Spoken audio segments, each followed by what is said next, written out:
All right. Hey, everybody. Welcome back to the Vitality Podcast, Vitality Code Podcast. I'm your host. I'm your co host. That's right. Don't forget me. That's right. Dr. Jason Farrah, along with my always magnanimous, Oh, typically wow. wonderfully bearded co host, It's looking Dr. pretty good Jeffrey today. Farrah. It is. How's the beard? Look, let me get a shot there. I had a Both trim sides, the other both day. sides. Wait, I think I see a gray on the left side. Yeah, the gray is coming in, man. Oh, no. It happens. Wow. So do I let it ride and go with like the full blown Santa if it happens, or what do I do? I don't know. When's that happen? The full blown Santa. I'm gonna say on behalf of my kids, yes. We've got They would love it, right? yeah, we've got one older one, three little ones over here. They all are gonna give you a vote, yes. Yeah. If I can keep it going, and maybe for your youngest, that'll be the Oh coup de my grace. I'll gosh, come in as Santa one year. That would be amazing. Yep. What do you? Yeah, we're gonna put some pillows underneath the t-shirt. And speaking of the North Pole, where it's very cold, Nice segue. nice segue. That kind of worked out, huh? Dr. Farrah, Jeff. Hey, let's talk about everybody's on some cold water these days. They surely are. And I think there's a lot of information, maybe a lot of misinformation. I don't know. You can tell me a little bit better. But there's a lot of people trying it, and I don't know. A lot of people. It's in the common parlance now. It is definitely getting its 15 minutes. That's for sure. It is. Every time you turn around, there's a new cold plunge company. There's a new video. Everybody's getting on the bandwagon for sure. So you think there's something there, or is this just is this the next fad? Yeah, I don't know if I'm on the bandwagon. I've been doing it for a few years now, but I don't know if that means that puts me in that bandwagon or not. But I definitely think there is something there. I think it is to stay. It's here. I think it's becoming more popular for a reason. I think it has a lot of benefits for people. It has a lot of there's some hallmarks that I think make it good. You don't need a lot of expensive equipment. You don't need a guru to teach you how to do it. You don't need a prescription. You don't need whatever those things are. It's just you just need a hose and a bucket. You just need a shower is all you really need, right? So I think it's ease of access. Now there are levels to it, and there are you can make it as fancy as you want, but at the core, it can be as simple as you want. It could just be a cold shower in the morning. I think I like what you pointed out there, because that's one of the things. That low barrier of entry, that ease of access. I think we need to get back to a lot of that in healthcare, and I think of these maintenance protocols that people can do on their own. Yeah. And they don't need, and putting the education, putting the power back into people's hands to encourage them to take control of their own health and their own well-being and wellness. So, how long have you been doing it? You said you do it. How long have you been doing it? Gosh, what are we in 23? So probably the last 4, maybe 5 years. I got started watching some Wim Hof videos. I don't know if my algorithm just decided one day to start showing me on the YouTube some of his videos, and I just kept seeing some clips of this guy, Wim Hof, and I didn't know anything about him. Do you think it was nuts at first? Yeah, I mean, or he were you definitely instantly intrigued? probably both. I like he's an outlier for sure. I mean, been doing it for 30 years probably. Was probably really considered crazy when he started doing it. But when you dive a little into his story, when you dive a little into the videos, and I was like, man, this is just interesting. I think one of the things that really drew me to it was I really particularly hated the cold water. I was a Florida boy through and through. If the pool wasn't 80, I wasn't getting in. If the water was any bit chilly, I was not doing it. And so I'm like, what is it? It's just, how can you do that? It just doesn't make sense to me. And the thing that caught me was he had it paired with breathing. So he had some breathing. So that's the first thing I started is he had a little video, and I got the kids and we did like maybe a 10-minute breathing exercise following his YouTube video. And then we all jumped in the cold shower one by one. And that was our first exposure to cold plunge. So what was it about the breathing that? I didn't know at the time. I thought that the breathing, I didn't really do a deep dive. I was just showing these videos and I'm like, let's try this. I thought the breathing was to set your body up physiologically to handle the cold. Hmm. and that may have some truth to it, but it is really separate practices. They're just paired in Wim Hof's method, if you will. He's sort of, Hmm. breathing and cold water exposure are not new. Let's put that out there. They've been around forever as modalities. Someone like Wim Hof has just sort of packaged them into a system, if you will, or something like that. That kind of pairs them that you can follow. But he also, again, I, forgive me if I have this wrong, but he also has a pretty compelling story about his journey, right? For sure, as I Something about understand in it. grief or losing his wife or something, Yeah, right? he lost Yeah, his wife in tragedy, and was, I've never spoken to the man, but from what I hear and see and have heard talked about, was really struggling with the obviously massive loss. Had some young kids at the time. Wife died that's suddenly, right. Kids, yeah, and was looking for a way to cope. And yeah, the cold water exposure really provided that. So for me, I didn't know that at the time, but that really rings true. The cold water has this interesting emotional regulation component to it. really. Yeah, it's huge. We can dive into the science, and we can dive into the catecholamines, and we can dive into blood pressure response and shivering and centrally mediated hypothalamic, blah, blah, blah.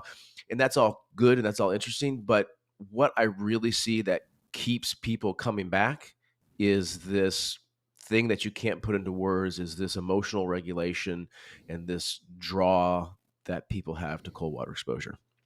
Regulation. And so, is there a difference between the response and the regulation, or I mean, are they two separate? Are they kind of like part of a continuum, or what do you mean by regulation?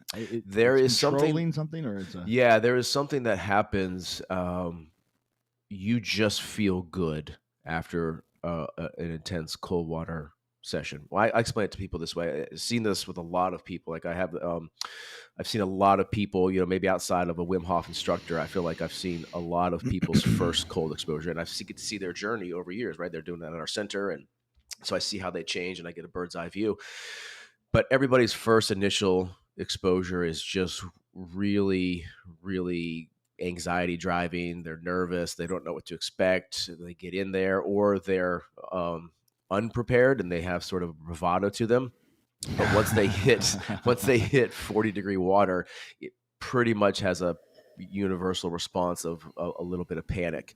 And so when you learn to control that panic, and the first thing I tell everybody is, we got to get you regulated in the water. You've got 10 breaths to get yourself regulated. Stop the panic, stop the hyperventilation, start to become in control.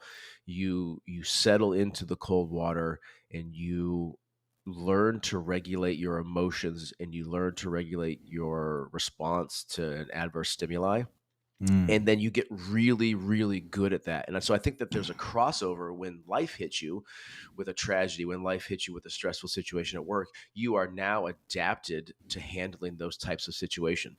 So when you get anxiety outside of the cold, when you get anxiety in real life, you have now practiced how to control your anxiety through physical measures over and over and over again, and you get good at it. And that seems to really have a profound effect on people. Yeah, it's kind of like the saying: "It's not what happens to you; it's how you respond to it." Or it's not Hmm. if you fail; it's how you respond to it. And those things are true. Does that happen naturally, or do you are No. you? I mean, like if I get in the cold water, just by virtue, is there a component that's going to happen naturally because you have to literally adapt to overcome it, or is there a part that you have to kind of practice or be conscious about as you're doing it?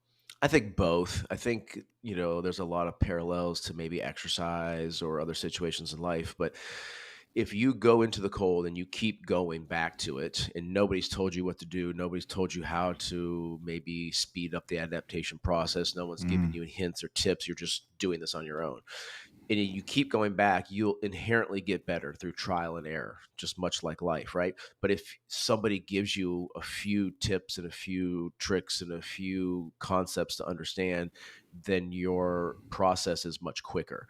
So I think mm. you naturally have a way to come back to it, but also if somebody can help you a little bit along the way, it makes it easier. Yeah. but you get a natural high from it. It's almost universal. It's a weird, weird It thing that is happens. weird. So, just for the audience and producer Nick over there, I remember my brother's been into it for a while, and we would talk about it. I always thought it was interesting. I too would see the Wim Hof, excuse me, YouTube videos, digital social media content, and so forth. Was very intrigued by it, but I just, you know, would make excuses. I always wanted to do it, like anything in life. And I remember it was was it last winter? It was last winter. Winter. It It was, was yeah, it was early this year though, but it was wintertime, I believe. yeah, January, February 2023, something like earlier Yeah. this year. And I think Jeff was like, "Okay, enough talking. You got to go out there and do it." And I was like, "Right now?" Like, yeah, like we were texting, like we always do, at like 4 or 5 in the morning. 4 or 5 We're in the both morning, up. yeah. We're the only two up. We're commiserating. Maybe that's what we're doing. Commiserating that we both have to be up. But and he's like, "Go out there in your pool right now and do it." I said, "What? Right now?" And so yeah, that was. I said, "All right, I'll do it." Woke my wife up.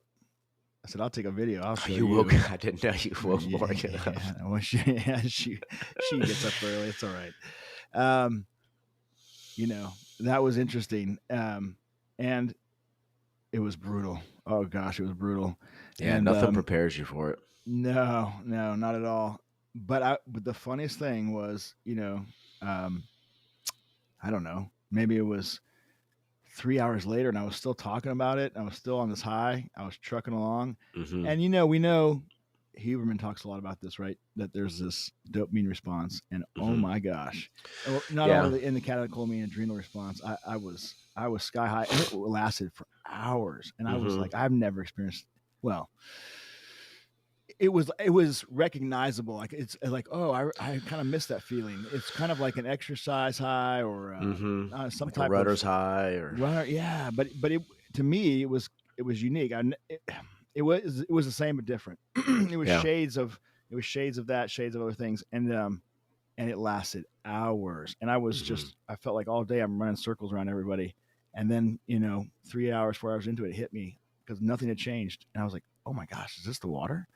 And so I can relate to what you're saying there. Yeah, it's a weird, like, I think, one of the most common universal responses the first time you get in, you're like, "Holy shit, this was horrible. Oh my god, oh my god, oh my god, let me get out of here. Oh my Yeah, god, oh my god." You get out, and then you're just like, "I'm gonna try that again tomorrow. yeah, Let me just try that again tomorrow." So everyone has this pretty similar. There's some people who seem to be really well adapted, and there's some people that are maybe tougher for them experientially initially, but pretty common responses.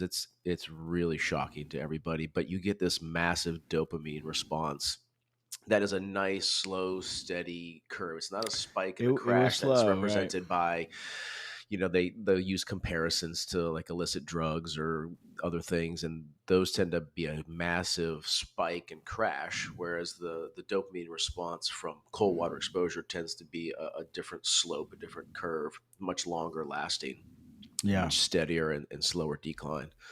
yeah. I didn't feel manic, or I didn't feel Mm-mm. high, so to speak, but it did last a long time. You just kind of feel good. Yeah. What so interestingly, do you find that when you do it, those around you are more intrigued by it? Because I found that with my son Jet, he wanted to try it, and he did, and I Hmm. couldn't believe it. Yeah, kids seem to be naturally drawn to it. I think Yeah, they're, why that totally shocks me. I don't yeah, understand that. it's just fun to them, right? And they see Yeah, you doing it, and they're doing what dad did. So there's that component. But I think that they tolerate the cold much better. Kids, if you have kids, they're always in the pool earlier than the year than the adults, and so they're less yeah. bothered by that. I don't know what's technically behind that, but that's a pretty universal experience. But yes, I think there is Well, younger this folks will have more brown fat. I don't, I wonder if there's, I don't know. How do they, it's not like possibly it's not like they consciously know that. And then right. the other thing too, which is strange, is that one thing that, from doing pediatric surgery and thinking about rewarm in trauma patients, especially too, is they, and all kids will lose heat very fast because they have a high body surface area to volume ratio. Hmm. So you've got it's basically a flat pancake. Think of, like a lot, you Mm, can hold a lot. It's got a huge surface area, but very little volume. And gotcha. so Yeah, they'll lose heat rapidly, but still it's, doesn't despite those bother them. it doesn't Yeah, bother them. It's unreal. So yeah. that says something about that I think there's something to being a child that, and this is beyond the scope of this, but the way they approach things sometimes is really Hmm. unique, and we could do well to remember that. And they like you said, they approach it fun. So they are they're comfortable with this uncomfortable the thought of being uncomfortable because of the fun overrides that. It's strange, Right. or the benefit maybe overrides it to them. And so, Hmm. do you find that has happened to you, where you become more comfortable 100%. with them? Yeah. 100%. I think, it's really interesting to me to dive into the science, but I've actually started to pull back from looking at any of the science and any of the protocols around cold water because I feel like it's making it not what it is for me, what I want it to be. Like for me, the benefit is in the ability to practice being comfortable in the uncomfortable, being able to practice that in a real world situation. Like every time you approach the ice, without fail, I don't want to do it. I Right. don't like that 30 Oh, seconds really? before. Even this many years out? Every time. It's never easy, ever. Wow. It's always cold. Some days are good, quote unquote. Some days I tolerate it well. Some days it's terrible. I got to get out in a minute. Some days Do you I get a little last 10 anxiety minutes. before you do it every Every time? time. Every time. Wow. But it gives me a chance every time to practice regulating myself, and there is such a huge emotional benefit from doing it that's really the reason I go back. I don't That's care about my amazing. brown fat. I don't care about my insulin sensitivity. I honestly don't care about the glucose uptake. It's not why I do it. Those are all interesting, cool scientific facts, but what brings people back is the emotional regulation, the ability to control anxiety, and those benefits that you get from cold water exposure. There's also this weird community that happens around cold water. I think Mm. because it's a hard activity, like it's not uncommon for like 3 or 4 people at our gym to be all cold plunging together, right? And then you sit and you Right. watch the other buddy do it, and then you do it, and then you laugh and you joke and you cheer each other on, and then lo and behold, 4 minutes has gone by, and you're like, oh, that was so much easier with talking to somebody or somebody helping you along, so to speak. It just goes so there's a strong community aspect to it, and I think those are the things that I really most love about cold water. That is really interesting, this community aspect, because I felt like with my son Jet, I was bonding with him, and we were both the Hmm. ones seeking it out, and we'll do it. And he still to this day he talks about Uncle Jeff and doing that, and come Oh, on, Dad. really? No, seriously, it's really crazy. But it's amazing to me as you and I are going down this health journey, and the things that have happened in the last few years, and for me, the COVID crisis or pandemic, whatever you want to call it, has put into stark relief something about our society's level of health, the way we approach health and Hmm. well-being and disease, for that matter. And when you talk about this community, there's more and more. It's probably no, not probably. It's been for a long time that we've known that community is important. But if you look at those, is it Blue Zones, the book about the Hmm. folks that in different Yeah. areas that live longer, and in community is almost universally, if not universally, one of the key fundamental things leading to improved health and longevity as you age. Right. And if you think about that, there a lot of times, not always, but a lot of times they are in areas with extreme climates.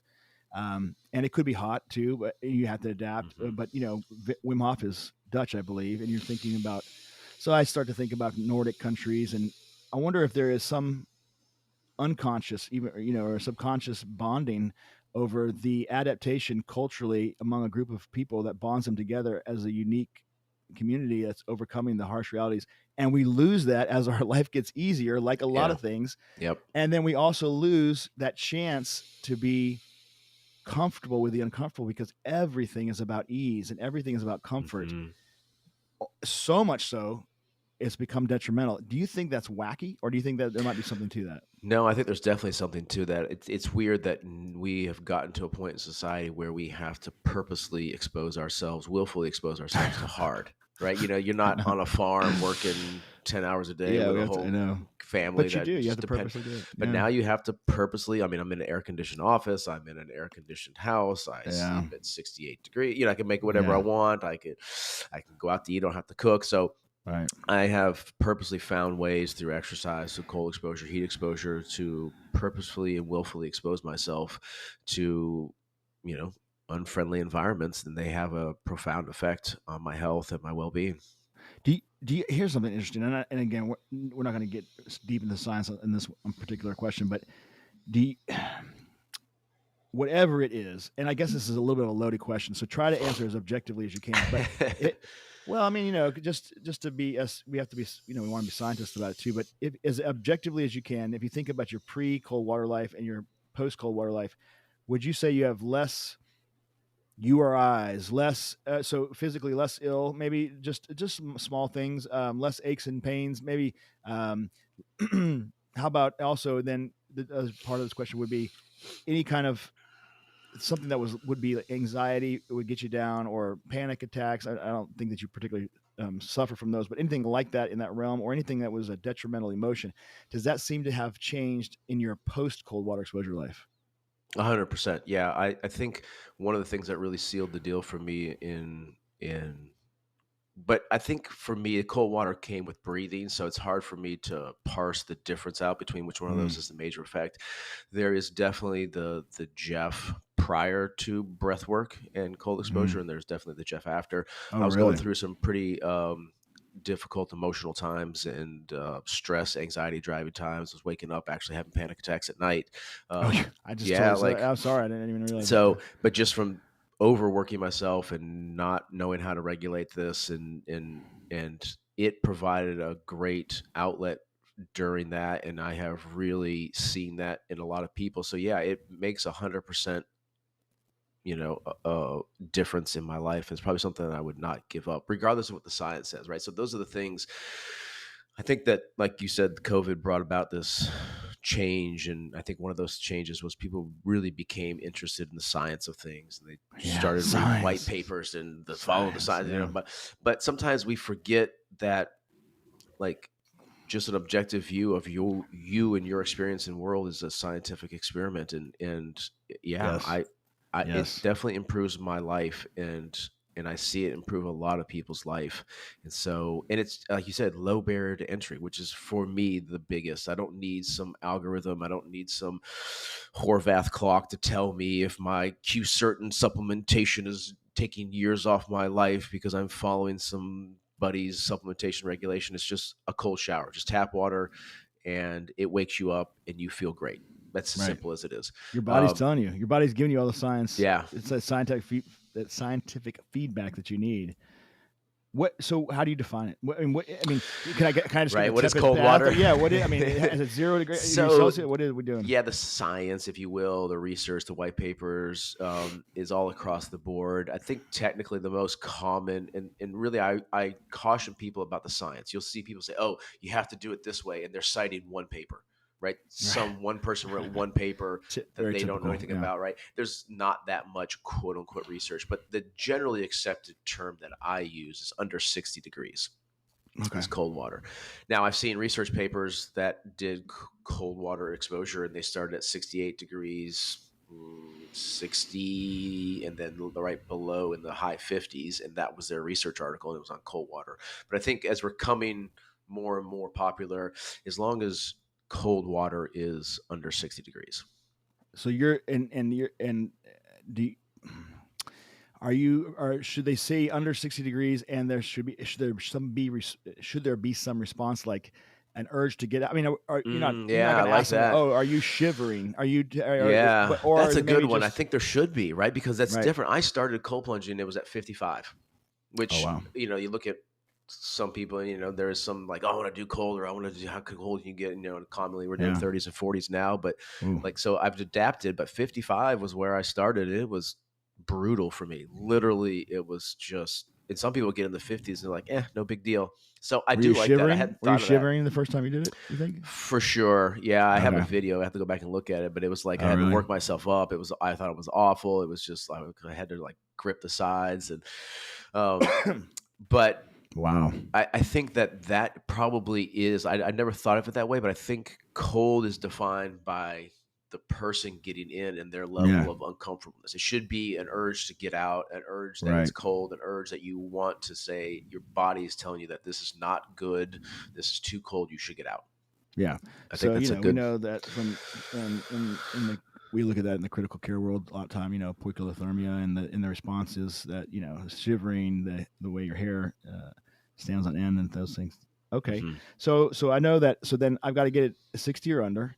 And then, if I'm going to start doing this, and we've kind of touched on this already, but what are the specific benefits that you find are important to the patients that you treat? And then is that why you have your patients do it, or do you have it, or there, is there a multi-pronged reason why you have them do it, or is I it think it's simply just the? multi-pronged. I try to speak the language that I think the person needs to hear. So some people want to know the research, and some people don't necessarily want to lean into that.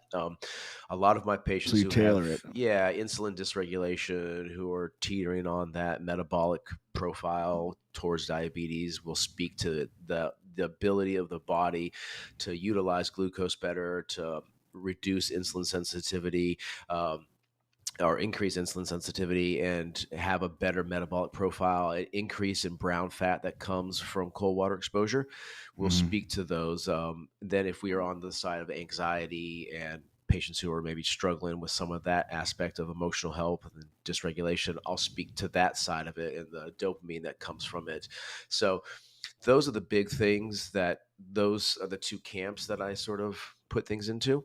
Mm-hmm. Is you see a reduction in blood pressure, you see a reduction in heart rate, you see a reduction in sort of diabetic type profiles that come from repeated cold water exposure, and then you see a improvement in emotional regularity or regulation that comes from repeated cold water exposure. So those are the two big camps that I sort of put it into. And do you is there do people in your experience seek it out of curiosity? One, number two, trying to change some kind of hard objective physiologic parameter, or three, emotional response, or just Yeah, I other. think all of those. We get some people who just like heard it on the Huberman podcast, saw Joe Rogan cold plunging, and or the algorithm's all Mm-hmm. full, and so they want to come try our cold plunge, and they just do it on their own, and they like the cold water exposure. Doing hard things is fun. You might fall into that camp of the podcasting camp of David Goggins and Joe Rogan's and all that kind of thing, and trying hard things, and so we get some people who are Wim Hof practitioners, and so they want a place that has cold water ready. It has an atmosphere that's facilitates that sort of thing. And then most of my patients, it's probably not something they are seeking out. It's something that I'm recommending that they do. Oh, that's good. Yeah. This David Goggins thing, I was listening to a excerpt. There's obviously plenty of digital content available, but about how you get to know yourself when you're in the trenches Mm-hmm. in anything you do in life, and you get real comfortable. You have to get real comfortable with yourself. You have to face yourself, your inner demon, so to speak. It's that intangible part of medicine, the somatic therapy, and those things that are of that ilk that I've long known as a surgeon dealing with hardcore objective allopathic medicine, critical care, people on ventilators, people after gunshot wounds or multi-system trauma after car accidents, and there are, I can know all the things in the, I'm double board certified. I can know all the things in the textbooks and have all the training, but there are some things that you know that are real, and you can't really describe it in traditional medical allopathic terms. Mm-hmm. Yeah. And that rang true to me. And do you see that people find out something about themselves Yes. when they 100%. start? And so interestingly, I want you to talk on that. But if somebody comes in with bravado, they might find out they're not as tough as they were. Mm-hmm. And then somebody, on the other hand, who Mm-hmm. maybe didn't approach it that way, found out they were tougher than they thought. Yeah, that Am I happens just making that commonly. up, or do you see that? Yeah, no, I think personally I can speak to this. Like every time I'm in the ice, I want to get out at some point before I have maybe set a time limit or something. And your body's like, this is dumb, get out. Anxiety starts to pick up.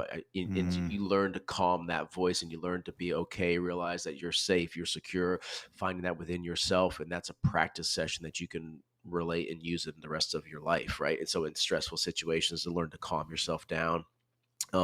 It is common. I hear this a lot. Is like the bravado side of things. Like, oh yeah, I did ice baths in high school. Yeah, we did that in college. We did the cold water, right?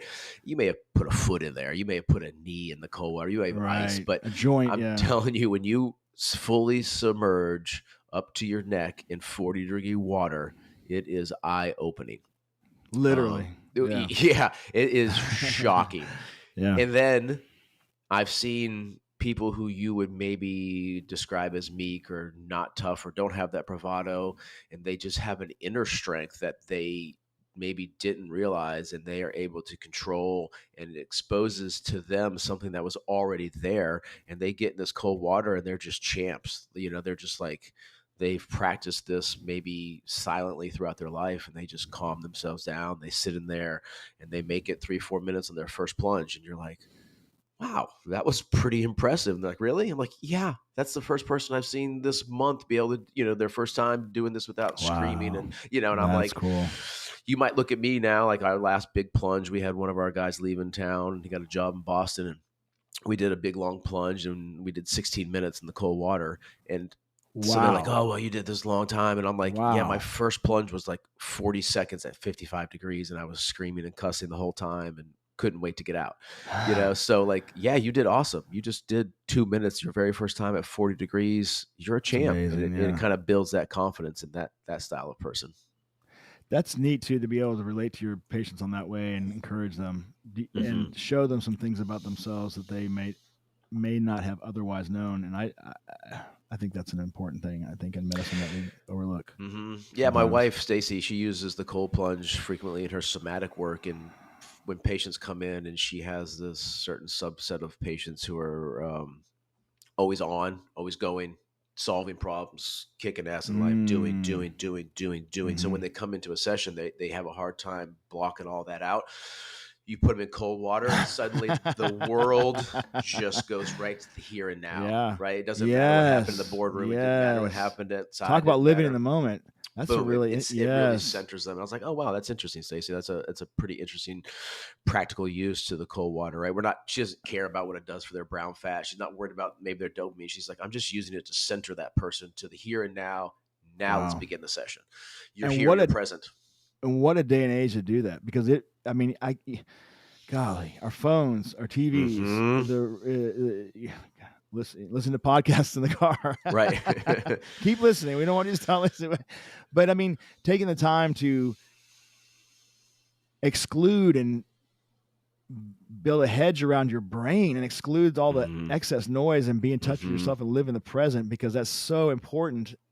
Wow, what an opportunity to do that. Yeah. It's ticking so many boxes. I'm And you actually could the do it more quick and low barrier to entry, right? You just need 2 minutes, 3 minutes yeah, of time. That's it.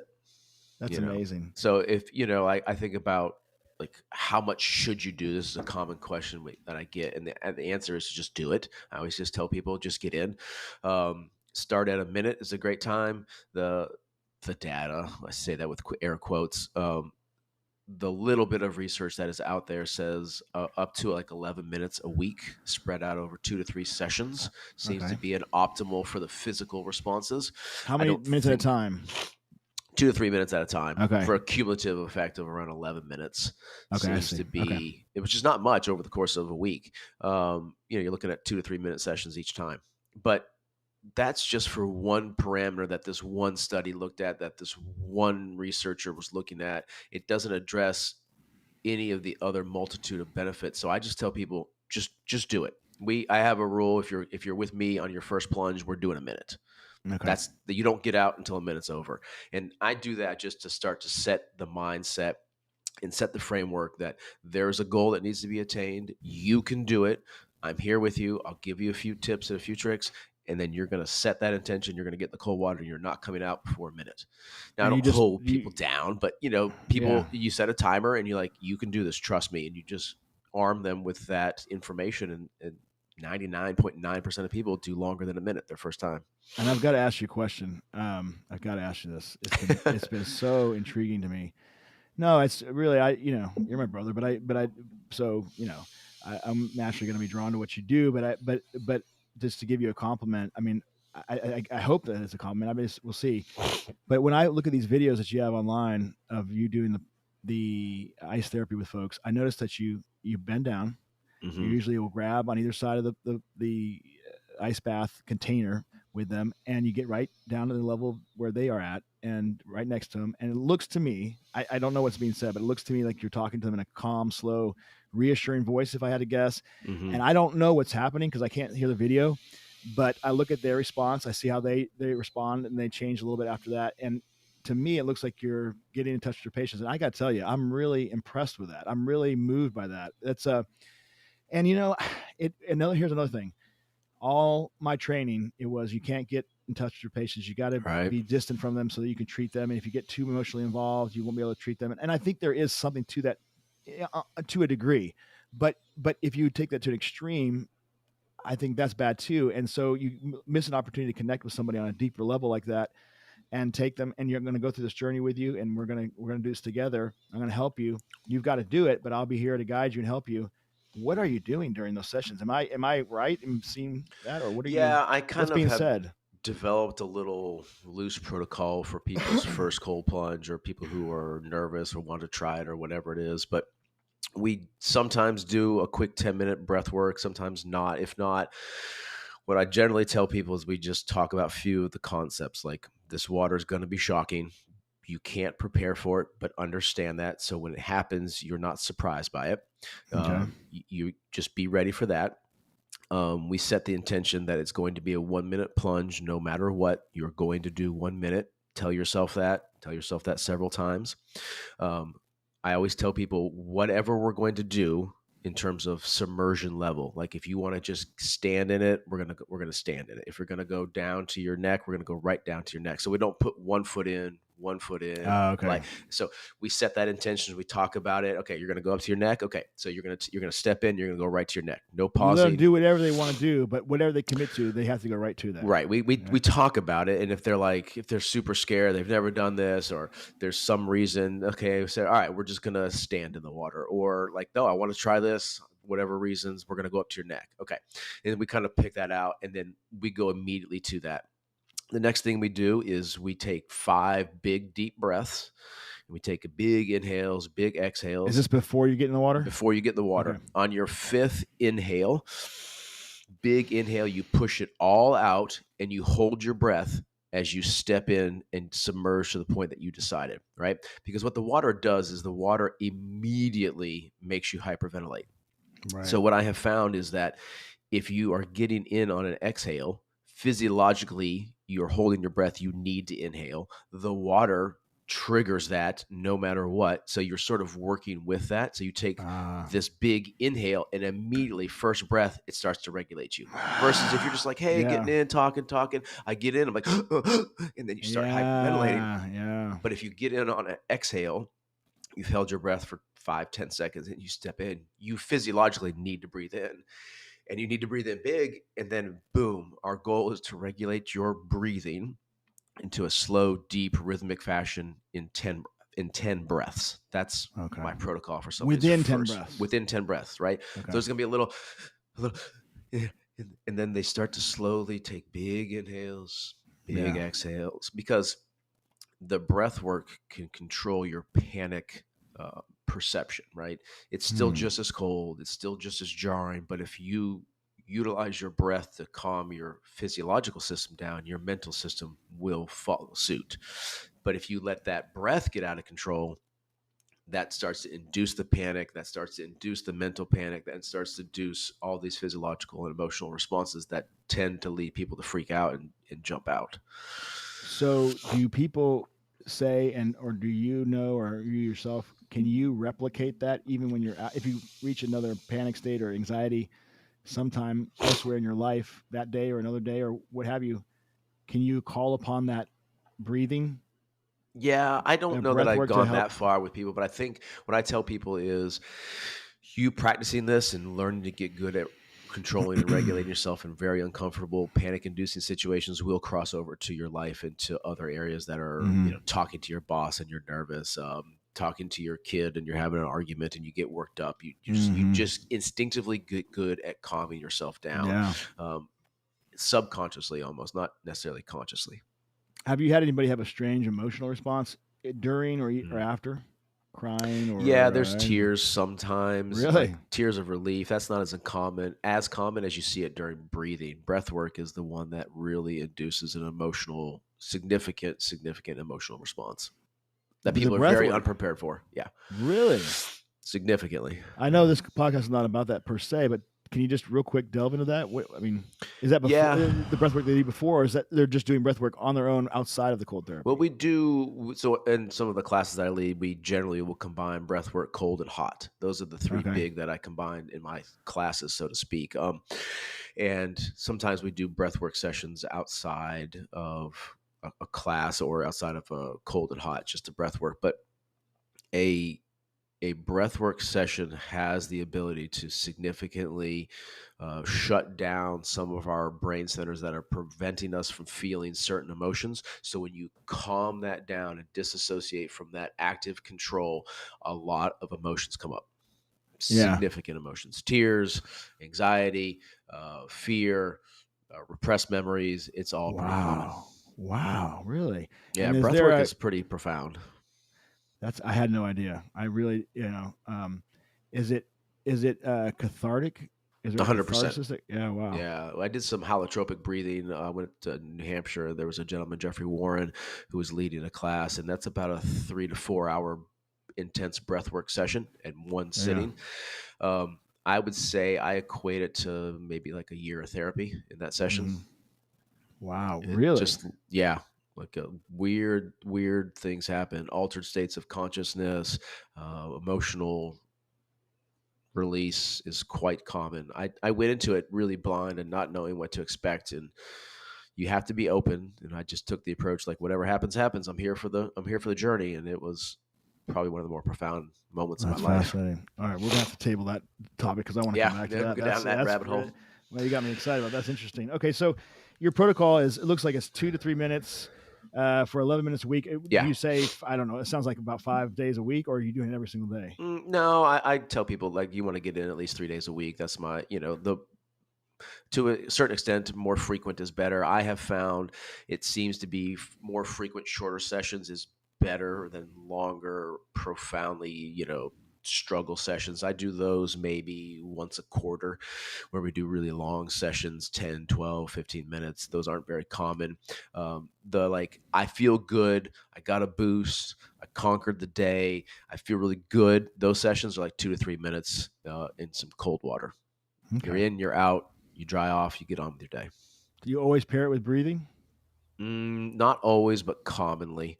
Yeah. It depends on what you're trying to get out of it. If you're looking for, so in my workout regimen, my Wednesdays are my recovery days.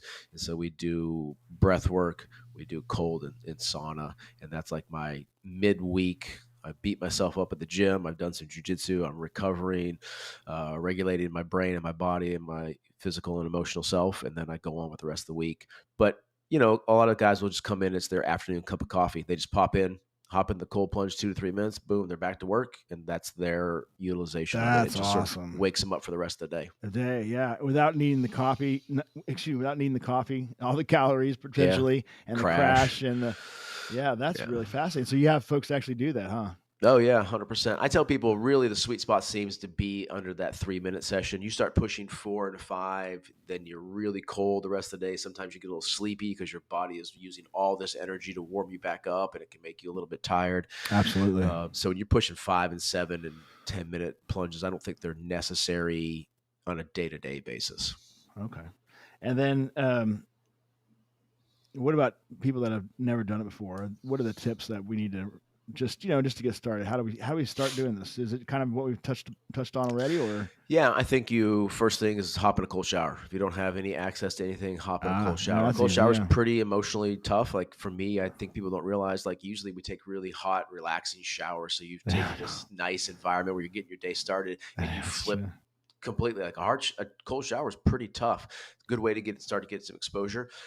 The way I started is I just went down to Tractor Supply, got a horse trough, watering trough. I put it on my back porch during the winter, and it just got cold Hey, overnight. And I just hopped in there. I mean, my kids would play in there. Um, wow. and so there's a lot of ways to do it. We have a professional plunge. It's called The Plunge, the company. It's actually really, it's probably the best one we've ever used. It's stood up to the commercial rigors that we put it through. But Mhm. it's close to $10,000. Oh Not wow, really? not necessary at all. But in a commercial setting, right? You need filtration, you need sanitation, you need Okay, flowing for sure. water, Yeah, you need multiple people this, coming in. Yeah. right? Um, You don't need that on your own. We just got the ice barrel, which is basically, I just described to people as like a vertical Yeti. It just holds water really cold. You can get in it. Yeah. That's $1,000. But really, all you need is your bathtub and some cold water and maybe a bag of ice, and you hop in it Okay. for 1 minute. All right. That's an easy way to get started. So, when they start, do they need to be doing Wim Hof, or is there any Mm-mm. principles? Because you're going to hear that name a lot. We've already talked about it. He got you into this whole world. I mean, he's a very engaging guy. He's very Mhm. charismatic and has a lot of compelling elements to his life story. But is Wim Hof him, or is Wim Hof a method? It's And do we both, need to right? do it as a beginner Yeah. or ever? So I think you don't need is a strong word. I think he has a lot of free educational materials. If you want to get started in the breathing world, there's a great one. I start everybody their first session. It's 11 minutes. It's 3 rounds of breath work. It's on YouTube. It's Wim Hof Okay. method. It's 30 breaths in, followed by a 1 minute breath hold. And it's a great self guide. You don't need to know anything. You just hit play and you do what he tells you to do. That's a great way to get started in the breath work. The cold water exposure, they have a lot of Wim Hof seminars that are a great way to get in the cold water, learn about some of the stuff behind it. They're not that expensive, and you do a cold water plunge at the end, 2 minutes. You have somebody there that can teach you the tips and the tricks. So that's a good way to do it. I just tell people there's something that starts to happen in the universe when you commit to something. You're like, I don't know where to start. I don't have a Oh my plunge. gosh, I so can't find a true. Wim Hof seminar. I can't. Stop. Right. Yes, you can. Go take a cold shower. That's Start right. taking it every day for the next month. And Right. then you'll start talking about it, right? You How do build you know? So, momentum. yeah, you build momentum, right? And then you'll start asking someone else, like, "Yeah, I'm doing it too." And then you're like, "Oh, well, hey, you want to split some ice, and then we'll go to the store and we'll grab a big giant Tupperware from the Tractor Supply. Yeah, I'll meet you at your house, right? But if you never took that first step, you don't know that part of the universe that's out there God, waiting to that's so meet you true. halfway. That's So so just take true. the first step. Just get in a cold shower. That's the law Just of attraction to me. right. That's really the law of attraction. When you reach out in faith and you start and you hold that in your mind, yeah, you're right. Something happens in the universe and it tilts towards you. It's very crazy. I Right. don't know, vibration, frequency. I don't, but it is true. You're absolutely. That's a good point. And so just start. Doesn't have to be perfect. Doesn't 30 have to seconds in the be. cold shower. Do it every day. Do 30 for 30. 30 seconds in the cold shower, 30 days in a row, and just see what happens. Yeah, You'll it'll come. love it. Yeah, and then you'll Well, find people that are doing it, and then you'll find centers like mine, and then you'll find all the little tips and tricks and the fun stuff, and you'll have a community, and it'll be good. it doesn't sound like you need running or versus standing. It looks like if you're a commercial, if you're having it at a healthcare practice, you would want running and Mhm. filtration because of obvious sanitation reasons. But for the average practitioner, does it matter, or is there something different No, about I the don't think two? it matters. There is something different. The running water is definitely tougher. Cold showers Really? is much tougher, right? If you get into a standing body of water, a tub, a stationary body, whatever it is, and you just sit really still, your body sort of heats up a little thermal layer around you, and it's much more tolerable. Running water Ah, is tough, that makes really sense. tough. There's a flow gradient, and it's Yep. constantly moving the heat away from you if you're Yep. running. It just So, dawned on you me. know, if Yeah, you're messing with yeah. people, right? We sit there in the plunge, then you'll come up to somebody and you'll stir the water around, and like, like, or you'll dump a little bit of ice to disrupt the water, and it makes it much colder because you get nice and It's comfy. fascinating. That's Yeah. true. That's I very don't think you interesting. should push yourself initially. There's no reason to go to this like maximum shivering point where you're just like, you get out of the water, you can't warm up. Those aren't necessary. It's not, I don't think it's physiologically better for you. Maybe even worse. You don't want to push hypothermia. Um, Right. you just Which, need a yeah, it's couple dangerous. minutes. You just, like I've done some pretty brutal sessions in the cold water, but I'm looking for it from a like withstanding tough things, Mm-hmm. not from a physiological standpoint. There probably is some negative that could come from really long cold water sessions, right? You don't want to push into Well, true hypothermia. hypothermia. Yeah. What is your toughest plunge? Or plural? Have you had The some? the longest plunge I ever did at cold water, 40-degree water was 16 minutes. And the toughest plunge I ever did is I did a polar plunge up in Long Island at the Long Island Polar Oh, Plunge Club. Man, it was wavy water. It was oh. cold out. It was windy out. Is We that in did the ocean then? 10 minutes in the ocean. Oh my It gosh. was brutal. I What were couldn't. you wearing? just A wetsuit? shorts.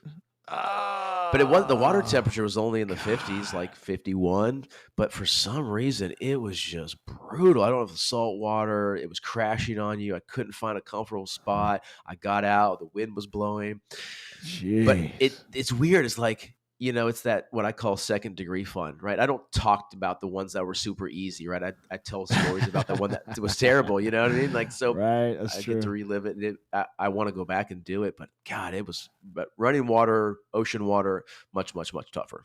So when you did the polar plunge, now what's the group of folks that do that regularly? They have a It's the name for Polar it. Bear Club. They have The a Polar Polar Bear Bear Club. Club. That's Yeah. right. And So it's a club. You can be a member, a card carrying member, and they have a little wow. clubhouse right there in the water, and they let guests come from around the world. I was a guest. It was like Thanksgiving week. We were there visiting one of my wife's friends in New York City. And I met this guy there. He was just standing outside the club. You're not allowed in the club unless you're part of the member group. And he was from England, and we just chatted, and I got to meet this guy. He's talking about, like, it's pretty common over there. They just swim in their lakes and ponds, and they're just cold because it's in England. Yeah. And Wow. so he was there. We chatted it up, and then they were nice enough to let us in and give us some hot chocolate afterwards because I was just like brutally shivering for hours. Um, How long had you been plunging when you did that? Maybe 2 years. Yeah, something Was like it that. harder, as hard, or less hard than you thought it would be? It was 100 times harder than I thought it would be because I Even looked at after the two water years of temp. I looked plunging? at the water temp and I was like, oh, 50s, Uh, no big deal.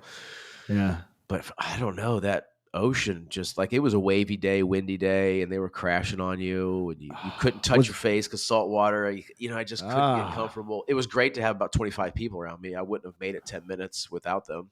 you were in there It was 10 minutes? 10 minutes. Yeah, that they do a 10 countdown. minutes? They get around in a group and they have a little thing they do, and That's it was pretty insane. fun. Um, but it was cold. It was tough. Is that also your most interesting plunge, you would say? Yeah, probably. It's one, it's easier to talk about. But some of the cold water streams up in North Carolina, or, that we're traveling, we were up in northern Arizona, and I hopped in a stream from an ice melt, and that's cold. Yeah.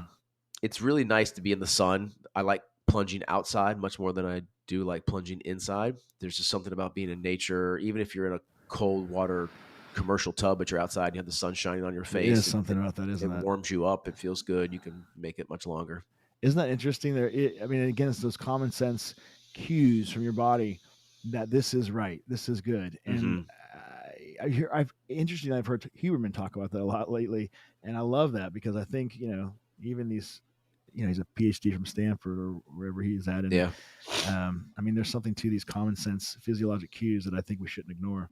Um, so is it too much to say that cold plunge and immersion therapy has been life changing for you? Because to me, it sounds like it's been life changing. No, I don't think it's too much to say that. It's definitely going to be a part of my life moving forward for sure. I Yeah, love it combined with the breath work. We'll talk about that sometime. It's been it's been an interesting journey for me, and I really love it. It's here to stay for sure. I use it for athletic performance too.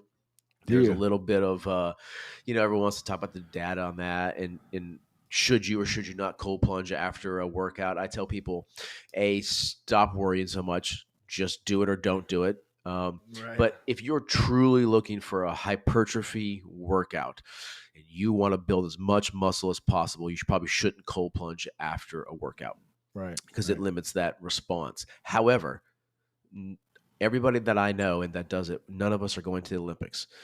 And we're not doing it for that. So I tell people, Yeah. yes, maybe in the moment it reduces the inflammatory response and sort of blunts the adaptation that comes from exercise. But what if it allows you to exercise more days in a row? Right. What if you Right. lose 10% off one workout from cold plunging, but what if you gain 4 other workouts from it? How Yeah. do you That's a good put point.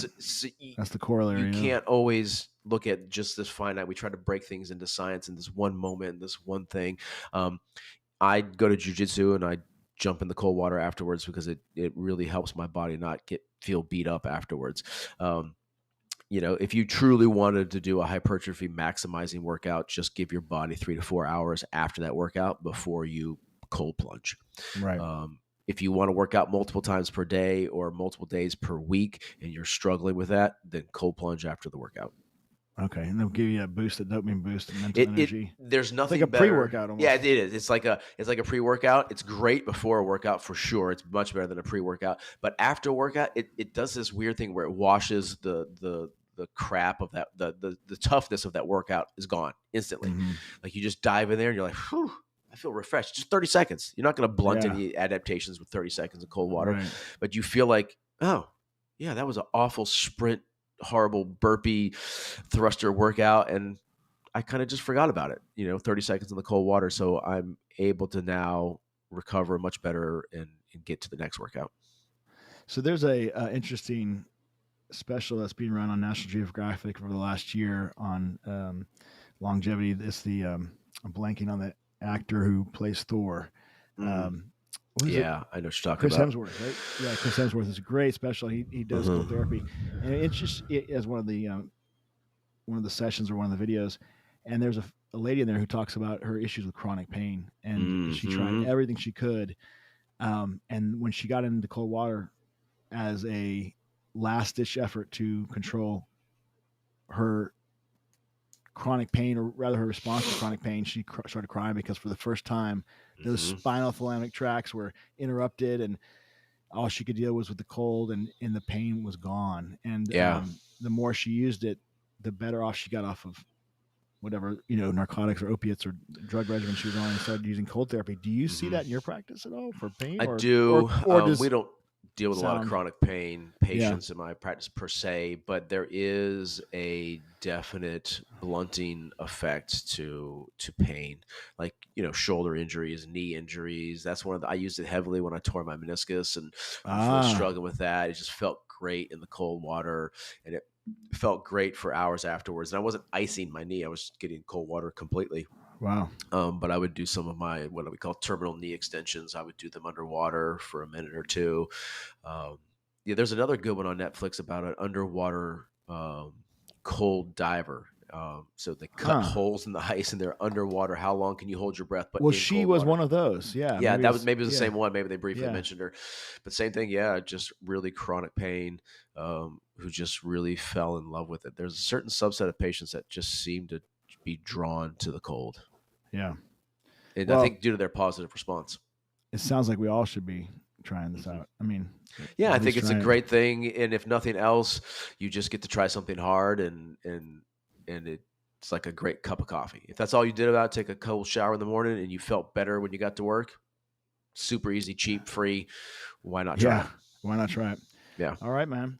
Well, it's been fun as always. I appreciate Yes, it. I'm gonna go sir. get in the. I'm gonna go take a cold shower. I think. I'm gonna We're try. gonna do it. Well, I got, we were talking. It's funny because I think we should come up there. I'm gonna be up there in a month or so, and we're gonna put you through some that's cold right. water Let's do exposure. that. Yeah. Hey, everybody, if you want to We'll see it video it. real, yeah, live, just gonna We'll see brutalize me Jason with be some. dramatic. Oh, it will be dramatic, I'm sure. Yeah. Yeah. We gotta. Let's. I'm looking forward to that. We're gonna have that, and we'll get Nick and producer Nick, and we'll get that footage out to Maybe you we'll throw guys. Nick in there too. Hi, Nick. Come on, buddy. Hey, if I'm doing it, you got to do it, buddy. Now that would be cool. Yeah. I don't think he's ever done anything like that before. He just grew up in Chicago. That was all. There you go. Yeah. Very cool. All right. Until next time, man. It's All good right, seeing Doc. you. Good All seeing right. you. Bye. See ya.